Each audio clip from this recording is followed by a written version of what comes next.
I'm so excited in my spirit right now because I know you too are excited. It's been a while that you have seen us on your screen, but we are back and better. On that note, I want to say a very good morning to you, wherever you are seeing this program from this morning. It's Morning Delight on Glorious Vision Television of the Apostolic Church. We are reaching you live from our studios here in Lagos, Nigeria.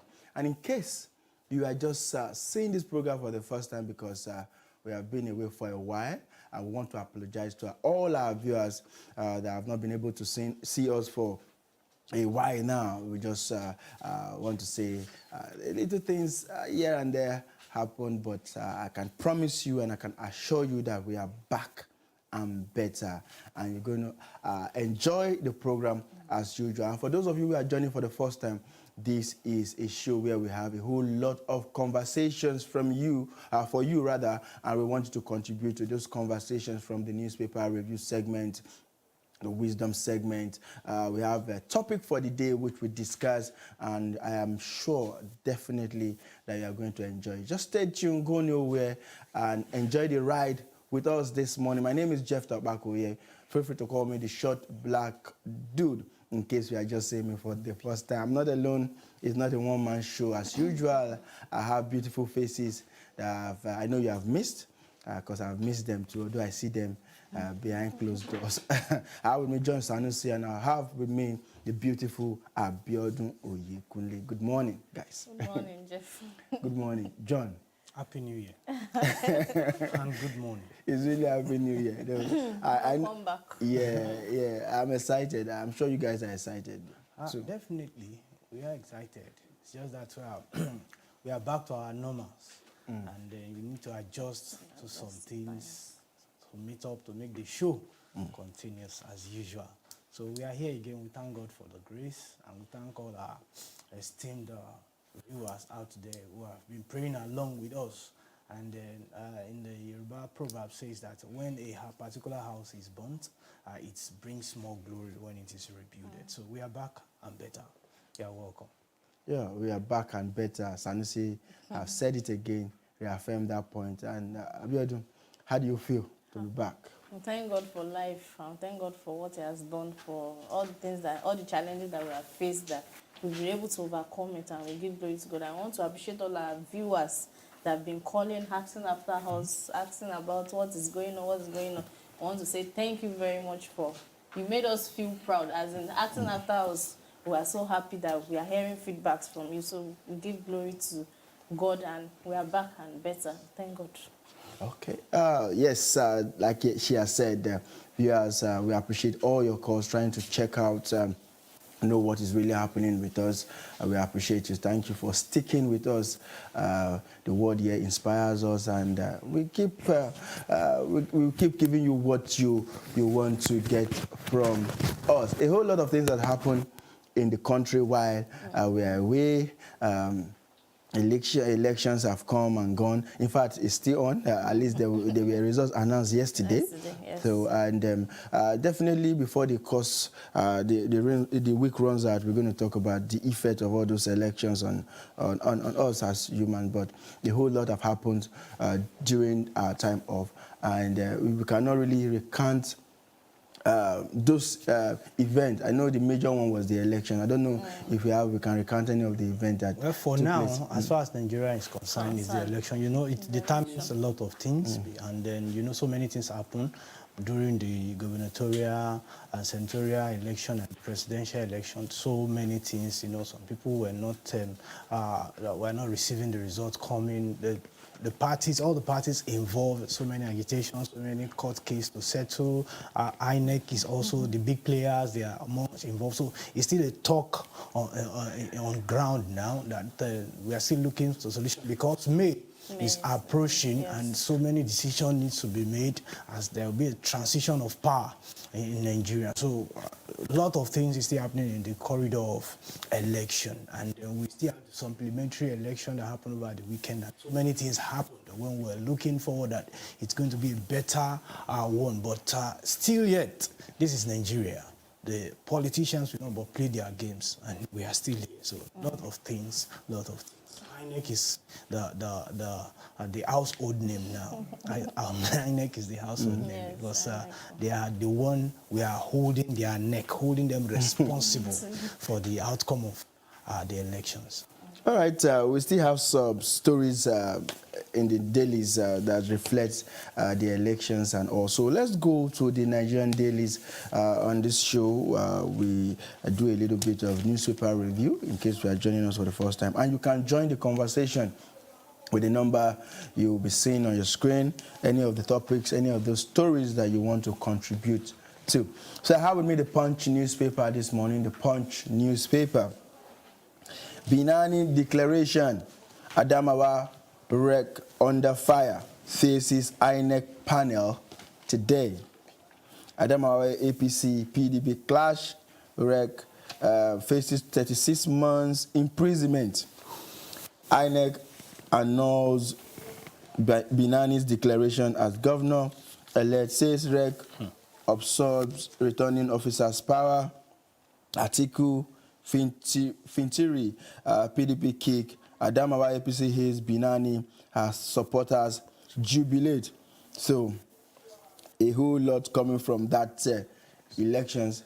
After over a month of that election, the result was declared yesterday, but it's not going so well that the INEC official, the registration officer in charge in Adamawa has been held responsible that there's manipulations here and there. But from the first day that this election took place in Adamawa, it was a bit glaring that this Binani will be the governorship elect of that state.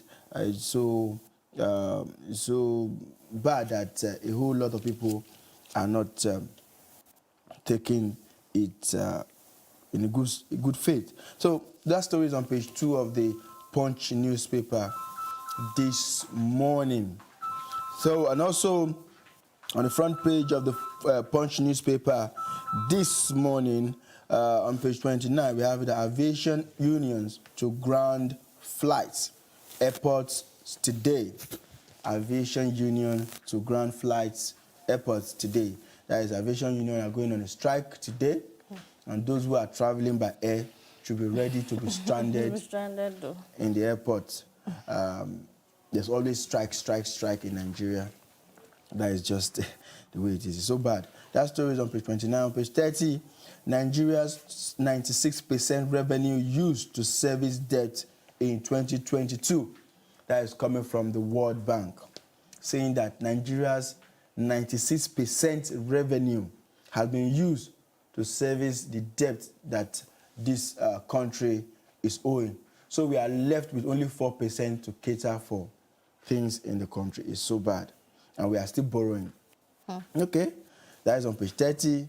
And on page 18, Buhari meets governors, EFCC chair, others in Saudi Arabia.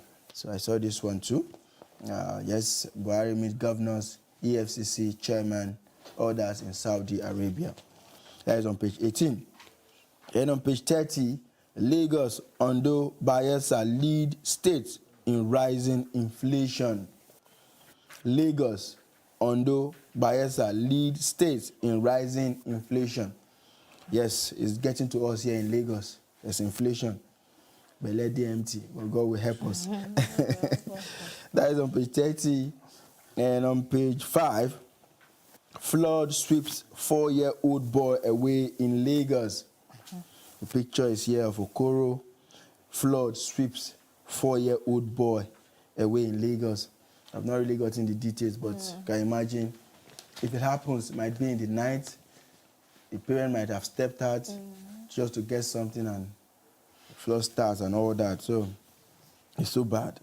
We have to really work on the issue of curtailing flood when it comes. This year, we are hearing that it's going to be much, more than last year. We just hope that we are safe. Then lastly, from my end, is on page 5, gunmen adopt Ogun traffic official on Lagos-Ibadan Expressway.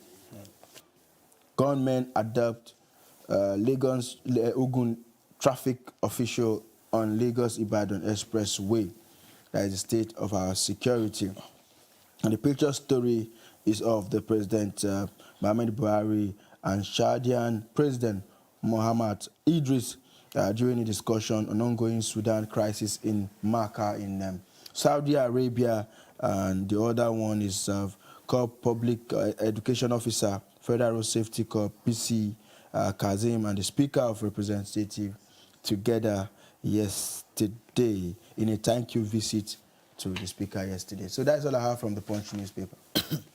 So I have Vanguard with me this morning, and on the headline story, OPS rejects IMF's tax increase call.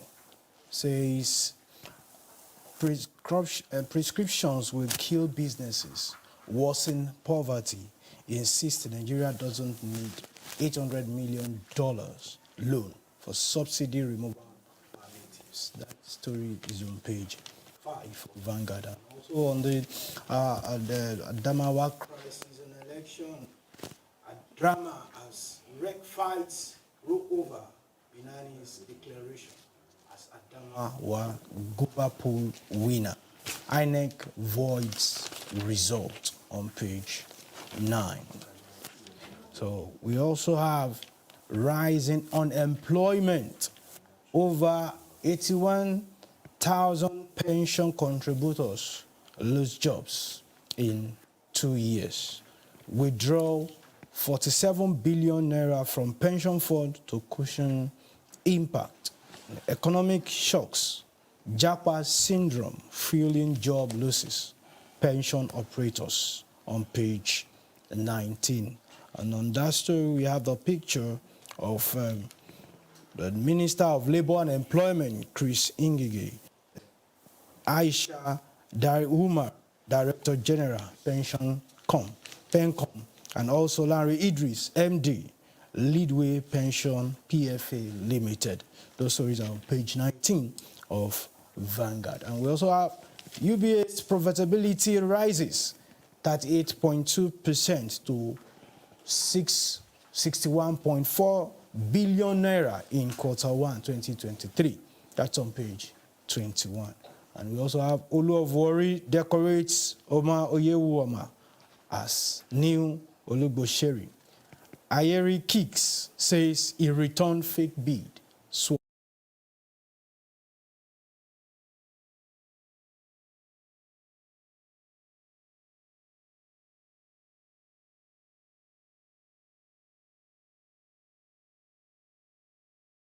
Page 15.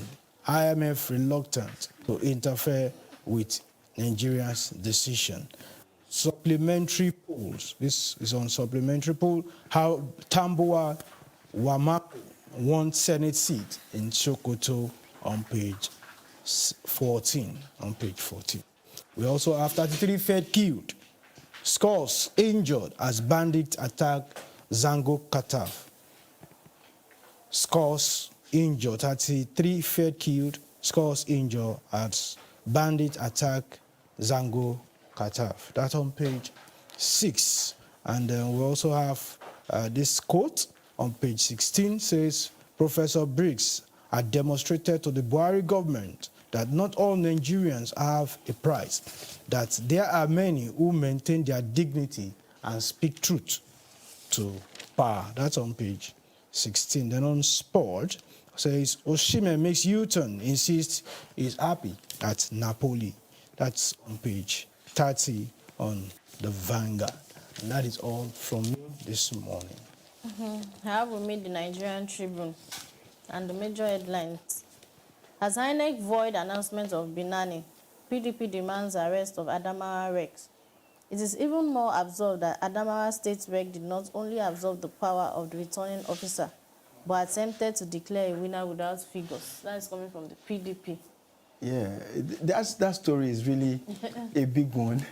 I don't really know, but